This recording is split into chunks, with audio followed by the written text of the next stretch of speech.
మన తండ్రి అయిన దేవుని నుండి ప్రభు అయిన క్రీస్తు నుండి కృపయు కనికరము సమాధానము ఈ వర్తమానం వినుచున్న దేవుని బిడ్డలందరికీ కలుగునుగాక. ప్రియ దేవుని బిడ్డలరా, ఈ దినము అనగా 16వ తేదీ మే మాసం 2024 సంవత్సరం గురువారం దినపు ధ్యానాంశము యెహోషువకు ఇవ్వబడిన బహుమానము ఎరుకో. ప్రియ దేవుని బిడ్డలరా, అనుదినము అందించబడుతున్న ఆత్మీయ వర్తమానాల ద్వారా మీరెంతగానో ఆశీర్వదింపబడుతున్నారని, ఆత్మీయంగా బలపడుతున్నారని మేము ప్రార్థిస్తున్నాం. ప్రియులరా, మరి సమయంలో దేవుని యొక్క సహాయము చేత వాక్య ధ్యానంలో ముందుకు వెళదాం. తలలు వంచండి, కళ్ళు మూసుకోండి, ప్రార్థించుకుందాం. కృప కలిగిన దేవ, ప్రేమ నమ్మకం కలిగిన మహోన్నతుడా, మీ ప్రేమను బట్టి మహిమ చెల్లిస్తున్నాం. మీ కృప చేత మమ్మను బలపరిచి నడిపిస్తున్న దేవ, సృష్టికర్త, పోషకుడా, విమోచకుడా, జీవాధిపతి, మీకే మహిమ చెల్లిస్తున్నాం నాయన. ఈ శ్రేష్టమైన సమయంలో జీవార్థమైన మాటలు వినుటకు మీ పాద సన్నిధికి రావటానికి కృపనిచ్చారు. వినగల చెవిని, గ్రహించగల మనసును మాకు దయచేసి, అయా మీ ప్రేమను, మీ సంకల్పాన్ని ఎరిగి ఉండే జ్ఞానాన్ని దయచేయండి. మీ దాసునిగా నన్ను మరుగుపరిచి కేవలం వాక్యాన్ని మాత్రమే బయలుపరచండి. అయా ఆత్మకార్యంలో ఇదిగో నాయన, ఏ బిడ్డతో మీరు మాట్లాడబోతున్నారు, హృదయాలను తెరవండి తండ్రి. సూటిగా తేటగా మీరు మాట్లాడబోతుంటుండగా మేమందరము వాక్యానికి లోబడుటకు నాయన విధేయతను దయచేయండి. మారు మనసు రక్షణ లేని హృదయాల కొరకు, ముఖ్యంగా ఇదిగో నాయన నశించిపోతున్న ఆత్మల కొరకు ప్రార్థిస్తున్నాం. కృపనివ్వండి. మేమును వాక్యంలో నాయన పరిపూర్ణులుగా సాగిపోవటానికి కృప దయచేసి మీరే మహిమ ఘనత పొందమని క్రీస్తు నామములో అడిగి వేడుకుంటున్నాం తండ్రి, ఆమెన్. ప్రియులరా, ఒక విలువైనటువంటి పాఠాన్ని ఈరోజు మనం నేర్చుకోబోతున్నాం. యెహోషువ గ్రంథం 6వ అధ్యాయంలో యెరికోను జయించటాన్ని గురించి నమోదు చేయబడినట్లుగా మనం చూస్తాం కదా. ఇశ్రాయేలు ప్రజలకు వాగ్దాన దేశమైనటువంటి పాలు తేనెలు ప్రవహించే దేశాన్ని ఇచ్చినప్పుడు ఇశ్రాయేలు ప్రజలు మొదటిగా జయించినటువంటి నగరం ఏదైతే ఉందో అదే ఈ యొక్క యెరికో అనే పట్టణాన్ని మనం చూస్తూ ఉంటాం. సాధారణంగా ఈ యెరికో యొక్క జయాన్ని గురించి మనం చిన్నప్పటి నుంచి మనం సండే స్కూల్లో ఎన్నో పాఠాలు విని ఉంటాం కదా. ఈరోజు ఆ పాఠంలో చాలా లోతైన భావాలను మనం తెలుసుకోబోతున్నాం. యెరికో మనందరికీ తెలుసు. యెహోషువ గ్రంథం 6వ అధ్యాయము 2వ వచనంలో, అప్పుడు యెహోవా యెహోషువతో ఇట్లనెను, నేను యెరికోను దాని రాజులను పరాక్రమగల శూరులను నీ చేతికి అప్పగించుచున్నాను అన్నారు. ఈ అప్పగించేటటువంటి ప్రక్రియలో ఇశ్రాయేలు ప్రజలు, ఇశ్రాయేలు సైన్యము ఎలాగూ ప్రవర్తించాలో కొన్ని ఆజ్ఞలు అనేవి ఇవ్వబడటం జరిగింది. 6 రోజులు రోజుకొకసారి పర్యటించటం, 7వ రోజు వచ్చేసరికి 7 మార్లు ప్రదర్శించటం, మరి మందసాన్ని పట్టుకుని ఈ యాజకులు బిగ్గరగా మొరపెట్టగా, ఇదే మనం యెహోషువ గ్రంథం 6వ అధ్యాయం 16వ వచనంలో 7వ మారు యాజకులు బూరలోదగా యెహోషువ జనులకు ఎలాగూ ఆజ్ఞ ఇచ్చెను గనుక కేకలు వేయుడి, యెహోవా ఈ పట్టణమును మీకు అప్పగించుచున్నాడు అని తెలియపరిచారు. కనుక ఈ పాఠంలో ఇది స్థూలంగా మనందరికీ తెలిసిన పాఠం. ఈ పాఠంలో ఆత్మీయమైనటువంటి లోతైనటువంటి అంశాలను ఈరోజు వెతికేటటువంటి ప్రయత్నం చేద్దాం. మొదటిగా ఈ పట్టణాన్ని మనం చూసినప్పుడు ఇశ్రాయేలు ప్రజలు ఆ యొక్క వాగ్దాన దేశాన్ని ఆక్రమించటం ప్రారంభించినప్పుడు మొదటిగా ఇచ్చినటువంటి బహుమానంగా ఈ యెరికో పట్టణాన్ని మనం చూద్దాం. అయితే ఈ యెరికో అనేటువంటిది బహుమానంగా మనం చూసినట్లయితే, మొదటగా ఈ యెరికోను బహుమానము అని ఎందుకు అంటాము అని ఆలోచన చేసినట్లయితే, బహుమానం అనేటువంటిది ఒకరు ఇవ్వబడింది. అంటే ఇశ్రాయేలీలు ఉన్నారు, ప్రజలు ఉన్నారు, వారు ఎన్నో ప్రయత్నాలు చేశారు కదండి. ఈ గొప్పతనం అంతా దేవునిదా అంటే ఖచ్చితంగా దేవునిదనే చెప్పాలి. ఎలాగో చెప్తామంటే జరిగిన కార్యాల కంటే ముందు దేవుడు వారికి వాగ్దానం చేశారు. ఇప్పుడు చదివినటువంటి ఆ అధ్యాయంలో 2 వచనాల్లో మనం యెహోషువ గ్రంథం 6వ అధ్యాయం 2వ వచనంలో, నేను యెరికోను దాని రాజులను పరాక్రమ గల శూరులను నీ చేతికి అప్పగించుచున్నాను అని దేవుడు చాలా స్పష్టంగా యెహోషువకు తెలియపరిచారు. అలాగే 16వ వచనంలో కూడా 7వ మారు యాజకులు బూరవదగా యెహోషువ జనులు ఇలాగ ఆజ్ఞాపించిన కనుక యెహోవా ఈ పట్టణమును మీకు అప్పగించుచున్నారు. కనుక ఇది దేవుని యొద్ద నుంచి వచ్చినటువంటి బహుమానము అనేది స్పష్టంగా మనం చూస్తున్నాం. ఈ బహుమానం అని చెప్పటానికి గల కారణం ఏమిటంటే, కొన్నిసార్లు ఏదైనా పొందుకునేటప్పుడు మన ప్రయత్నం, మన వెల, మన తెలివితేటలు ఉపయోగిస్తూ కొద్దిగా ఎదుటివారి సహాయం కొరకు ఉన్నప్పుడైతే అది కేవలం ఎదుటివారికి ఆపాదించలేం. కొన్నిసార్లు మనం చూస్తాం ఉద్యోగ విషయాల్లో, ఎవరైనా రికమెండేషన్ చేశారనుకోండి, తర్వాత నీకు రికమెండేషన్ చేస్తేనే ఉద్యోగం వచ్చిందనుకోండి, ఇక్కడ చాలా వరకు విభేదాలు వస్తూ ఉంటాయి. మీరు ఎప్పుడన్నా విన్నారో లేదో. కారణం ఏమిటంటే ఉద్యోగం పొందిన వాళ్ళు నువ్వు రికమెండేషన్ చేస్తే నాకు ఉద్యోగం వస్తే ఎక్కడో పని పాట లేనోడిని తీసుకొస్తాను వాడికి ఇప్పిస్తావా? ఇప్పించలేవు కదా. నేను కూడా చదువుకున్నాను కనుక నాకు కూడా మార్కులు ఉన్నాయి కనుక అప్పుడు రికమెండేషన్ చేస్తే వచ్చింది, కానీ కేవలం నీ రికమెండేషనే నా ప్రయత్నం లేకుండా ఉద్యోగం వచ్చిందంటే నేను నమ్ముతానా అంటారు.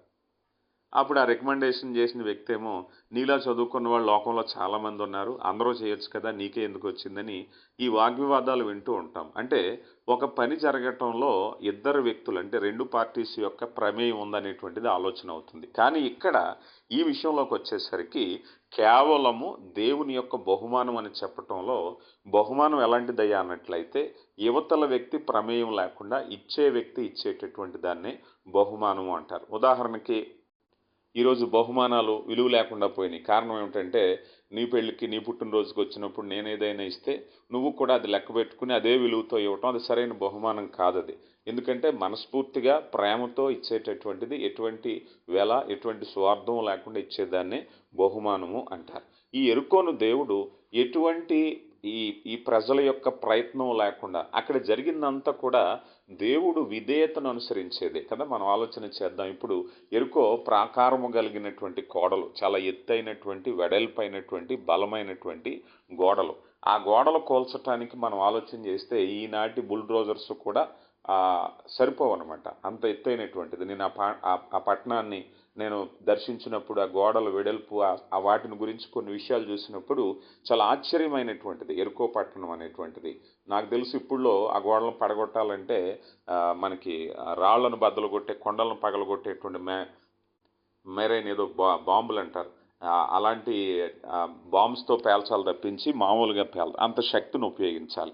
అయితే అంత శక్తి కలిగినటువంటి గోడలను పడగొట్టడానికి వీళ్ళు చేసిన పని ఏమిటాయా అంటే కేవలము అయా మీరు రోజుకు ఒకసారి చుట్టూ తిరగండి, అలాగే 6 సార్లు తిరగండి, 7వసారి మరలా 7వ రోజు 7 సార్లు తిరగండి.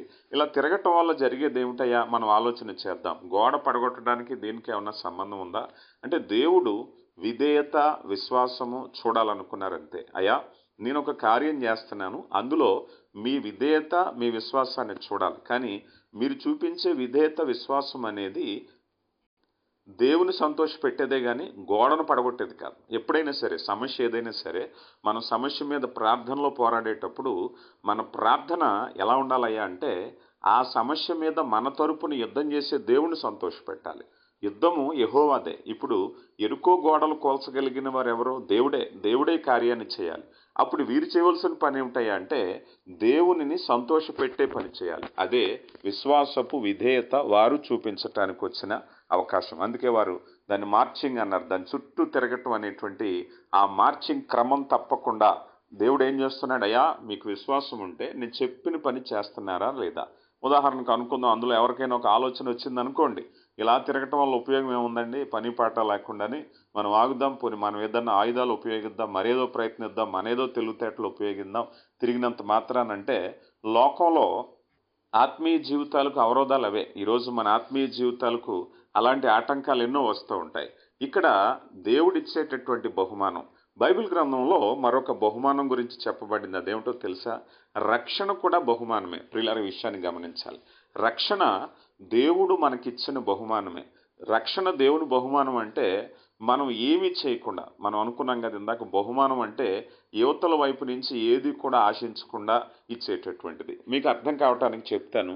ఎవరైనా మనకు ఒక బొకే ఇచ్చారు, మనం ఎక్కడి నుంచో ప్రయాణమై వచ్చాము, బొకే చేతిలో పెట్టారు. బొకే చేతిలో పెట్టిన వెంటనే అయ్యా మీకు బొకే ఇచ్చాను కనుక నాకు ఒక 100 రూపాయలు ఇవ్వండి అన్నారు అనుకోండి. అప్పుడు దాన్ని ఏమంటాం చెప్పండి? ఆ బొకేని బహుమానం అంటామా లేకపోతే అమ్మటం అంటామా? ఖచ్చితంగా అమ్మటమే అంటాం. ఏమయ్యా నువ్వు ఇచ్చినవాడు బహుమతి అయితే సంతోషంగా ఇచ్చి వెళ్ళిపోవాలి. ఇప్పుడు నా చేతిలో బొకే పెట్టి 100 రూపాయలు అడుగుతున్నావు అంటే ఇది ఖచ్చితంగా ఇది అమ్మకం అనే అంటారు అనేటువంటి ఉద్దేశం. అలా రక్షణ కూడా మనం చూసినప్పుడు రక్షణ ఎలాంటిదయ్యా అన్నట్లయితే ఎఫెసీయులకు రాయబడిన పత్రికలో 2వ అధ్యాయము 4వ వచనాన్ని మనం చూస్తే, ఎఫెసీయులకు రాయబడిన పత్రిక 2వ అధ్యాయం 4వ వచనములో, ఆయనను దేవుడు కరుణాసంపన్నుడై ఉండి మనము మన అపరాధముల చేత చచ్చిన వారమై ఉండినప్పుడు సైతము ఆయన చూపిన తన మహాప్రేమ మనలను క్రీస్తుతో కూడా బ్రతికించెను. అందుచేత మీరు రక్షింపబడి ఉన్నారు. క్రీస్తు యేసునందు ఆయన మనకు చేసిన ఉపకారము ద్వారా అత్యధికమైనటువంటి కృప మహదైశ్వర్యము రాబో యుగములలో కనపరచు నిమిత్తము యేసుక్రీస్తునందు మనలను ఆయనతో కూడా లేపి పరలోకమందు ఆయనతో కూర్చుండబెట్టెను. 9వ వచనం, అది క్రియల వలన కలిగినది కాదు గనక ఎవడును అతిశయింప వీలు లేదు అన్నారు. ఇక్కడ విమోచన ప్రణాళికలో ఇక్కడ జాగ్రత్తగా చూసినట్లయితే మనకి పూర్వం అంటే మన బైబిల్ యొక్క చరిత్రలో పూర్వం మనకి పాత నిబంధన ఆ చరిత్రలు మనం చూసేటప్పుడు వారు అపరాధం చేసినప్పుడు, పాపము చేసినప్పుడు కొన్ని రకాలైనటువంటి అర్పణలు అర్పించవలసి వచ్చేటటువంటి స్థితి, పాప పరిహారార్థ బలి, ఈ బలులను గురించి మనం చూస్తూ ఉంటాం. అంటే ధర్మశాస్త్ర ప్రకారంగా ఒక మనిషి పాపము కొరకై చేయవలసినటువంటి అర్పణలు కనిపిస్తున్నాయి. ఇవన్నీ కూడా మానవ ప్రయత్నాలుగా ఉన్నాయి. అవన్నీ కూడా దేవుడు చెప్పిన వాటికి మనిషి ప్రయత్నిస్తున్నాడు. ఇప్పుడు నూతన నిబంధనలో క్రీస్తులోకి వచ్చేసరికి మనం ఏం చేస్తున్నామయ్యా అన్నట్లయితే, మనం ఇప్పుడు ఇశ్రాయేలు ప్రజలతో అంటే యెరికో దగ్గర ఉన్నటువంటి ప్రజలతో మనం పోల్చుకున్నట్లయితే వారు పొందుకునేటువంటి పనికి, వారు చేసే పనికి ఏమైనా సంబంధం ఉందా చెప్పండి? ఇప్పుడు వారు యెరికో పట్టణం గోడలు ప్రాకారములు పడగొట్టి ఆ పట్టణాన్ని స్వాధీనపరచుకోవాలి. కానీ వీళ్ళు ఏం చేస్తున్నారు? విశ్వాసంతో చెప్పినట్టుగా తిరగండయ్యా అంటే తిరుగుతున్నారు. అంటే దానికి దీనికి మనం వాస్తవికంగా పోల్చుకుంటే ఏమీ లేదు. ఈరోజు రక్షణ విషయంలో కూడా మీరు ఆలోచన చేయండి. విశ్వాసము, మారు మనసు, నీటి బాప్తీసము, నీటిలో ములగటము అనేటువంటిది ఏదైనా ఒకసారి మనం ఆలోచన చేస్తే రక్షణ, ఉదాహరణకి మనమే అంటాం, ఎవరైనా సరే పలానా నదిలో పలానా చోటకు వెళితే పాపాలు పోతాయంటే నదికి ఎక్కడుందయా శక్తి, పాపాలు నదిలో పోతే ఎందుకు అని చెప్పేసి మనమే అంటాం. కానీ మనం బాప్తీసం పొందుకుంటున్నామంటే ఇక్కడ బాప్తీసంలో పాపాలు పోవటం కంటే విధేయత చూపిస్తున్నాం. అంటే మన పాపములను తీసివేయగలిగినటువంటి దేవునికి మన విధేయత చూపిస్తే ఆయన మన పాపాలు తీసివేయగలుగుతాడు. అది సిలువకి ఇవ్వబడినటువంటి అధికారం. సిలువ రక్తం చేత కడగబడటం, శుద్ధీకరించబడటం అంటే ఇప్పుడు మనం ఆ విధేయతను చూపించాలి. ఎరుకో ప్రాకారము గల గోడలు జయించబడాలి అనంటే జయించే దేవునికి లోబడేటటువంటి విధేయత, విశ్వాసము చూపించటమే. అలాగే బాప్తీస కార్యక్రమం మనం తీసుకుందాం. రక్షణ కార్యక్రమాన్ని మనం తీసుకుంటే మన పాపములను తీసివేయబడాలి అంటే పాపాన్ని మీరు చూడండి. పాపం ఎంత జటిలమైనది, పాపం ఎంత బలమైనది. ఈరోజు కొన్ని విచిత్రమైనటువంటి స్టోరీస్ మనం లోకంలో వింటూ ఉంటాం కదా. అవి ఎలాంటివి అయ్యా అంటే మనిషిలో ఉండేటువంటి కీడు తొలగిపోవాలి, మనిషిలో ఉండేటువంటి పాపం తొలగిపోవాలి, లేకపోతే మనిషిలో ఉండేటువంటి చేతబడులు, లేకపోతే లోకంలో కొన్ని ఆచారాలు ఉంటాయి. వాళ్ళు కొన్ని విషయాలు చెప్తూ ఉంటారు. అవి చెప్పినప్పుడు ప్రజలు ఎందుకు నమ్ముతారు అంటే ఆ చెప్పబడిన సందర్భానికి అది అతికినట్టుగా కనిపిస్తూ ఉంటుంది. ఇదిగో నీ మీదకి పలానా దెయ్యం వచ్చింది కనుక నీలో దెయ్యం తొలగిపోవాలంటే నీకు బదులుగా ఇదిగో కోడిని తీసుకురా, లేకపోతే 4 మేకలు తీసుకురా, మరొకటి తీసుకురా, బలర్పిస్తే నిన్ను తినే దెయ్యం వాటిని తినేసి వెళ్ళిపోతుందంటే మనం ఇది ఎలా కనిపిస్తుందంటే చెప్పడానికి లాజికల్గా చాలా కరెక్ట్గా అనిపిస్తూ ఉంటుంది. నిజమే కదా, మన ప్రాణానికి బదులుగా ఇంకో ప్రాణం ఇస్తే ఆ దయ్యం తినేసి వెళ్ళిపోద్ది అనుకుంటా అని నమ్మిస్తారు. అంటే అది ఆ లెక్కకి ఒక విధమైనటువంటిదిగా మనకు కనిపిస్తుంది. కానీ అప్పుడు అది బహుమానం అవ్వదు. కానీ క్రీస్తు ప్రభునందు రక్షణ బహుమానం ఎందుకయిందయ్యా అంటే నీ పాపానికి నువ్వేం చేయట్లేదు. నువ్వు చేసేదల్లా దేవుని సంతోషపెట్టేదే చేస్తున్నావు. నీవు చేసేదల్లా దేవునికి లోబడే పని చేస్తున్నావు. నీ పాపం తొలగించుకోవటానికి నేరుగా నువ్వేమీ చేయట్లేదు అనేదే బహుమానం అవుతుంది. నీ పాపం తొలగించుకోవటానికి ఉదాహరణకు అనుకుందాం, కొన్ని చోట్ల శరీరాలను గాయపరుచుకునేవారు పూర్వం తీర్థయాత్రలకు వెళ్ళేవారు. కుటుంబాలను విడిచి ఏళ్ల తరబడి ఏదో సామెత ఉండేది మనకి, కాశీకి వెళ్ళినవాడు కాటికి వెళ్ళినవాడని. ఈ రవాణా సౌకర్యాలు లేని రోజుల్లో ఒక మనిషి అంత దూరం వెళ్ళొస్తున్నాడంటే పుణ్యం కోసం. పుణ్యం అంటే మనిషిలో ఉండేటువంటి పాపం తొలగిపోవాలి పుణ్యం అంటే అప్పుడు ఆ పుణ్యం అనండి, లేకపోతే పరలోకం అనండి, నువ్వు సాధించుకోవటానికి వెళ్తున్నావు, నువ్వు కష్టపడి సాధించుకుంటున్నావు. కానీ వాక్యం చెప్పేది ఏమిటయ్యా అన్నట్లయితే వాక్యం చాలా స్పష్టంగా చెప్పేది ఏమిటంటే ఎవడనూ అతిశయించడానికి వీల్లేదు. ఇప్పుడు ఎవరో కూడా అయ్యా నేను రక్షణ పొందానంటే నేను ఏం చేశానో మీకేం తెలుసండి, నా శరీరాన్ని అలగొట్టుకున్నానండి, ఇన్ని కిలోమీటర్లు నేను ప్రయాణం చేశానండి, ఇంత వెల చెల్లించానండి, ఇన్ని పశువుల్ని నేను వధించానండి, ఇన్ని రకాలైనటువంటి పూజలు పునస్కారాలు చేశానండి, లేకపోతే ఆహార నియమాలు పాటించానండి అని చెప్పుకుంటూ వెళితే అప్పుడు ఏం జరుగుతుందయ్యా అన్నట్లయితే నీ పాపాన్ని వదిలించుకోవటానికి ప్రత్యక్షంగా నువ్వు చేస్తున్న పని కదా. కనుక అలాంటి పని ఇక్కడ బహుమానం అనిపించుకోదు. ఇక్కడ బహుమానం అనిపించుకునేటువంటి ప్రక్రియలో నీవు ఇప్పుడు కన్నీటితో ఉన్నా, పశ్చాత్తాపడినా, నువ్వు మారు మనసు పొందినా ఇవన్నీ నేరుగా పాపాన్ని తొలగించేవి కాదు. నీ పశ్చాత్తాపము దేవునికి తెలియాలి. నీ మారు మనసు, నీ కన్నీరు దేవునికి తెలియాలి. అంతే కదా. ఇప్పుడు కన్నీరు కారిస్తే పాపం పోతుందా? పాపం ఏమన్నా భయపడుతుందా? పాపం మనిషిని పట్టుకుని వదలదు.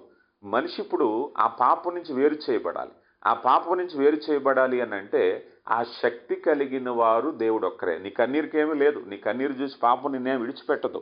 ఒకవేళ నీ దుఃఖాన్ని చూసి, నీ బాధను చూసి నీ పాపం నిన్ను విడిచిపెడుతుందా? విడిచిపెట్టదు పాపం. కానీ పాపాన్ని తీసివేయగలిగినటువంటి దేవునికి నీ కన్నీరు, పాపాన్ని తీసివేయగలిగినటువంటి దేవునికి నీ మారు మనసు, నీ పశ్చాత్తాపాన్ని చూపించాలి. ప్రియ దేవుని బిడ్డ, ఎంత స్పష్టంగా దేవుని యొక్క ఆజ్ఞలు ఉన్నాయి. అప్పుడే అది బహుమానం అవుతుంది. ప్రియులారా, గమనించారా? ఇక్కడ యెరికో విషయంలో కూడా అంతే.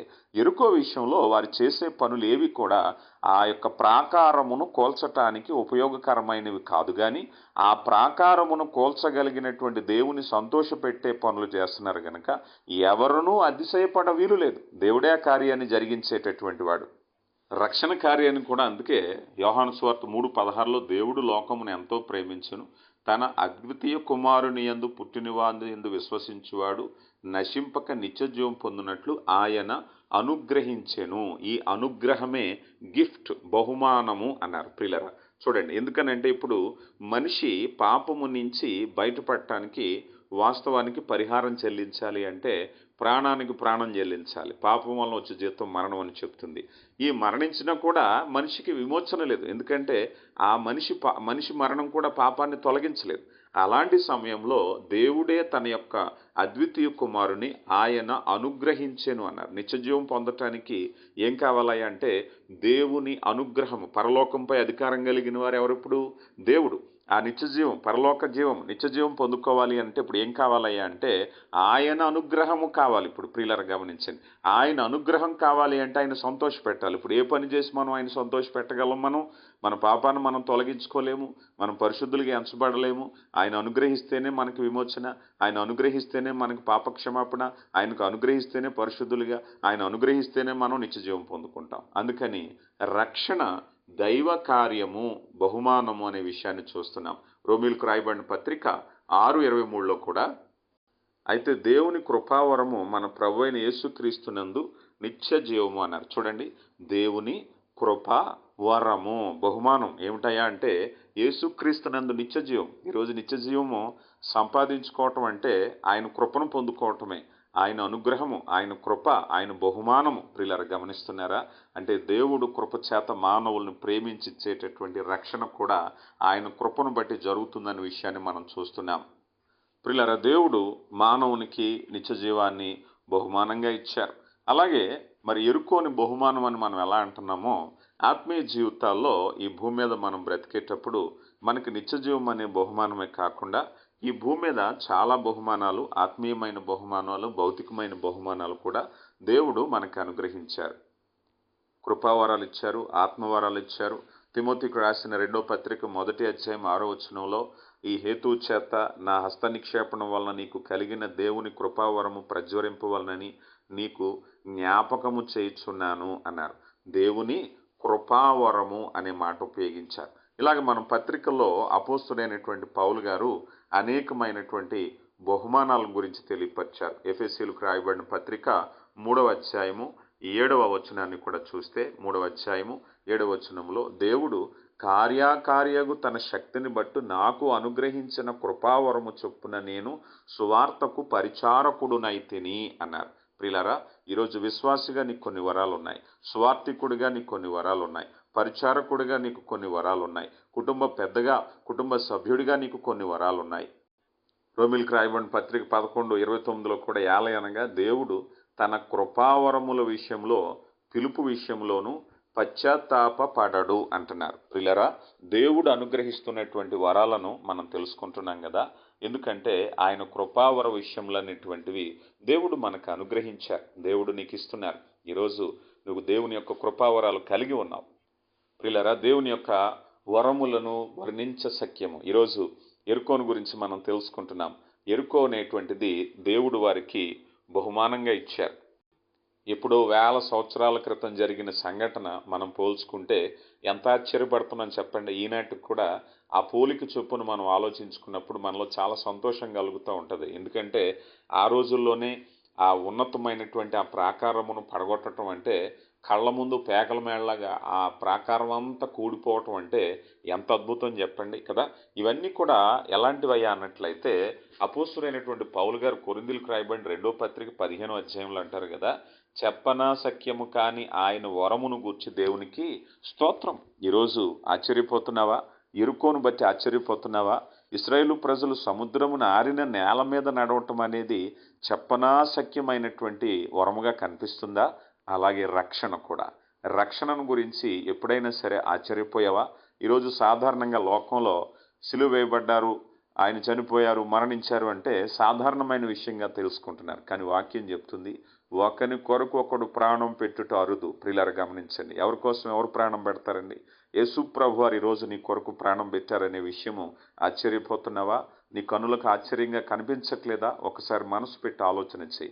ఆయన నీకు వరం అనుగ్రహించటానికి ఆయన ప్రాణం పెట్టారు. ఈ కొరింథీ పత్రికలో చెప్పబడుతున్నటువంటి విధంగా చెప్పనాశక్యమైనటువంటి గొప్ప కార్యాన్ని దేవుడు మన జీవితాల్లో జరిగించడానికి ఇష్టపడుతున్నారు. దేవుడు మిమ్మల్ని దీవించునుగాక. ప్రియులారా, మరి ఇదే అంశాన్ని కొన్ని దినాలు మనం ధ్యానించబోతున్నాం. శ్రద్ధగా అనుదినం వాక్యాన్ని వినండి. విన్నటువంటి వాక్యాన్ని కనీసం సువార్తలో భాగంగా ఒక 20 మందికి పంపించి దేవుని ఆశీర్వాదాలు పొందుకోండి. దేవుడు మిమ్మల్ని దీవించునుగాక. ప్రార్థించుకుందాం. కృప కలిగిన దేవ, ప్రేమ కలిగిన తండ్రి, మీ ప్రేమను బట్టి వందనాలు. విత్తబడిన వాక్యాన్ని మా హృదయాల్లో స్థిరపరచండి. నీరు కట్టిన తోట వలె ఫలింపచేయండి. అవును నాయన, మాకు మీరు ఇచ్చినటువంటి బహుమానంతో మేము జీవిస్తున్నాం మా తండ్రి. రక్షణ బహుమానము నాయన. అవును తండ్రి, ఆ చెప్పనాశక్యమైనటువంటి మీ బహుమానాన్ని బట్టి మీకు మహిమ చెల్లిస్తున్నాం అయ్యా. మరి ఆ రీతిగా మీ వాక్యానికి లోబడి జీవించుట మాకు నేర్పించండి. వాక్యం విన్న బిడ్డలందరినీ దీవించండి. రక్షణ లేని హృదయాలు కదిలించండి.